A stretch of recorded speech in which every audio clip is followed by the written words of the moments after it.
faites très bien de nous rejoindre sur Afro Info 243. Dans cette production, nous vous parlons spécialement du football. Les Léopards U20 de la RDC ont entamé le stage de présélection les jeudis 18 juillet 2024 au centre technique Kourara-Mpova à Kinshasa, en prélude aux éliminatoires de la CAN U20 prévus en septembre prochain. Restez avec nous, on revient avec beaucoup plus de détails.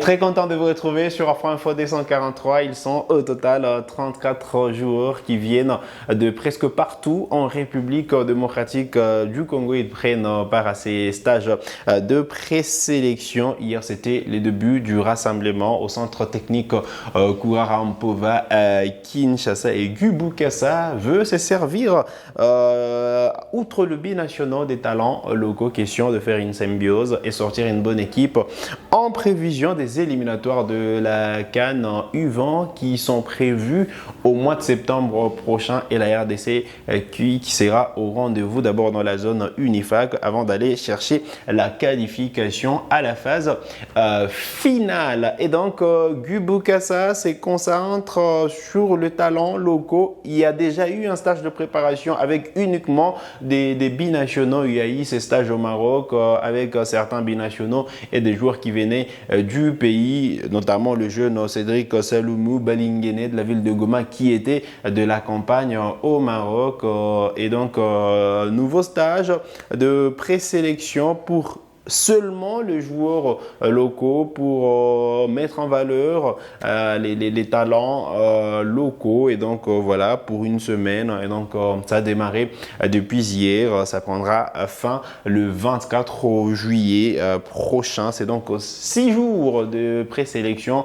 Ceux qui pourront taper dans l'œil du sélectionneur seront sélectionnés, ou du moins seront de la campagne au mois de septembre prochain lors du démarrage des éliminatoires de la CAN U20. Alors, ils sont au total 34, comme je le disais. Mais qui sont-ils?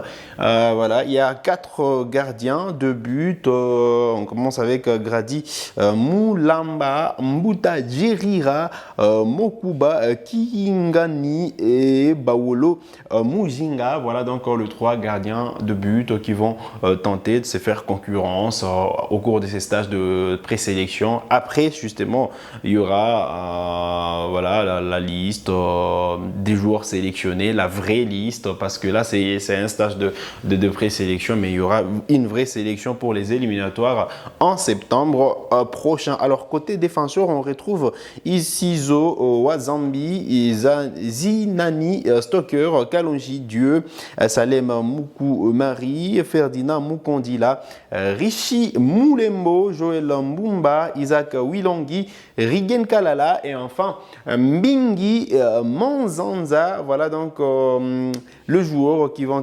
compétir, les 10 défenseurs qui vont compétir pour essayer justement de taper dans l'œil du sélectionneur Guy Bukassa, ou du moins de son staff technique. Alors, côté milieu de terrain, ils sont également au nombre des 10 joueurs.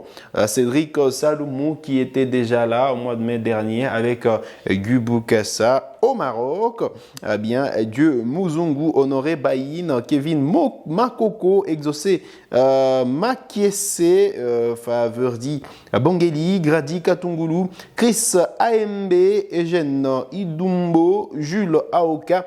Voilà donc le 10 milieux des terrains qui ont été appelés, présélectionnés par Guy Bukassa en prévision de ces stages de présélection. Alors, en attaque, on devra faire avec Saka Toulouenga, Tony Talassi, Plamedi Bachika, Dylan Lumbu, Emile Kelume, Eli Kongolo, Winner Eboma, Eliel Boko, Mwanda Pambou et enfin Ibrahim Matobo. Voilà donc.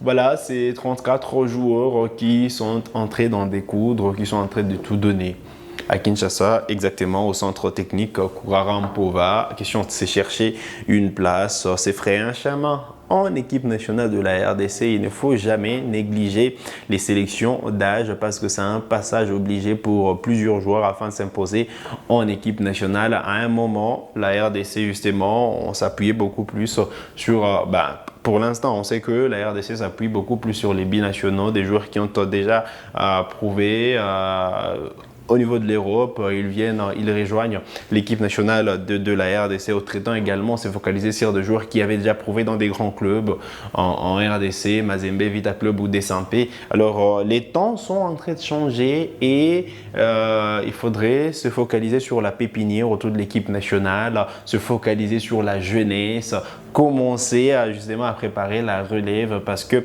y aura forcément une transition avant le mondial 2026 et donc certains jeunes qui devront pourquoi pas intégrer l'équipe nationale A de la RDC. Il faut commencer de maintenant ces jeunes joueurs de moins de 20 ans. Il y a eu plusieurs joueurs qui ont évolué en équipe d'âge de la RDC qui se sont imposés. Les exemples sont Légion, les Yannick Bangala, les Jackson Muleka, le Moukoko Amale et bien d'autres aujourd'hui qui ont porté la tunique de l'équipe senior de la RDC. Donc à ces jeunes-là de ne rien lâcher et de prouver aux sélectionneurs qu'ils ont leur place en équipe nationale d'abord U20 et puis voilà, commencer à penser justement à leur avenir, pourquoi pas l'équipe nationale senior de la RDC. Voilà donc l'essentiel à retenir en ce qui concerne ces stages de préparation. Mais voilà, il faut dire que c'est Guy Boukassa qui conduit de main de maître ces sélections U20 de la RDC. Elle reste sur 2 défaites. C'était en match de fixation contre le Maroc. Mais au mois de septembre prochain, il faudra bien entamer les éliminatoires de la CAN. On n'a pas encore de calendrier. Moins encore, on ne sait pas encore l'adversaire. Plus encore, voulais-je dire, on ne sait pas l'adversaire, le prochain adversaire de la RDC. Mais en principe, ça devrait être un pays de la zone UNIFAC. La question justement, c'est d'aller chercher la qualification à la phase finale de la CAN. Allez, on va changer de chapitre et justement répondre à vos questions. Vous nous avez laissé beaucoup plus des questions sur nos productions. Eh bien, où est parti les portiers Anthony Mossi? Eh bien, on a la réponse. Anthony Mossi reste toujours en Suisse. Eh bien, le portier congolais s'est engagé avec Neuchâtel. Le club a annoncé sa signature hier jeudi 18 juillet en provenance du FC Baden. Bien. Pour ceux qui ne le savent pas, Anthony Mossi a déjà porté la tunique de la République démocratique du Congo à 6 reprises. Il a déjà disputé 6 matchs entre 2018 et 2020. Voilà, 2 matchs de fixation, 2 matchs amicaux internationaux et 4 matchs officiels en match des éliminatoires de la CAN. Et donc, voilà, donc bonne nouvelle pour Anthony Mossi qui rebondit avec la formation de Neuchâtel. Il avait déjà évolué avec ses clubs entre 2020 et 2021. Donc, il revient à la maison. Eh bien, on va parler de cette autre question. On nous parlait justement du feuilleton William Balikwisha. Selon les sources en Belgique, un accord s'est retrouvé avec l'OHL pour justement s'offrir les services de William Balikwisha. Les standards a conclu donc un deal avec l'OHL pour justement laisser filer le joyau congolais William Balikwisha, mais c'est un feuilleton qui n'est pas encore clos et donc voilà, il y aura un rebondissement et nous on reviendra vers vous pour vous faire part des nouvelles informations. Alors hier, vous le savez, on a été fixé sur le classement FIFA du mois de juillet après l'Euro. Après la Copa América, la FIFA était justement dans l'obligation de réactualiser son classement et la République démocratique du Congo, comme vous le savez, on en a parlé hier, a gagné une place au niveau mondial et a intégré les top 60. Donc la RDC occupe désormais la 60e position au niveau mondial, mais garde la 11e place au niveau africain. Les Léopards sont toujours 11e. En Afrique. Allez, voilà, c'était la bonne nouvelle de la journée. C'est sur cette note que nous arrivons au terme de cette production sur Afro Info D143. Vous êtes nouveau à la chaîne, cliquez sur s'abonner, activez la cloche des notifications pour ne manquer aucune de nos prochaines publications. Likez cette vidéo si elle vous a plu et merci de nous avoir suivis.